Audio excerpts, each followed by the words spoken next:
A woman once featured in the documentary The Wild, Wonderful Whites of West Virginia, now in jail today, accused of killing a cat and stealing items from a home.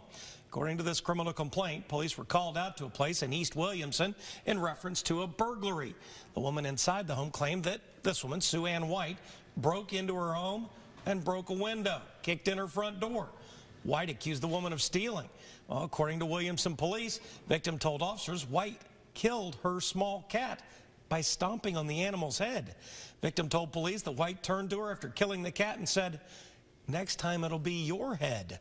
White is right now in the Southwestern Regional Jail.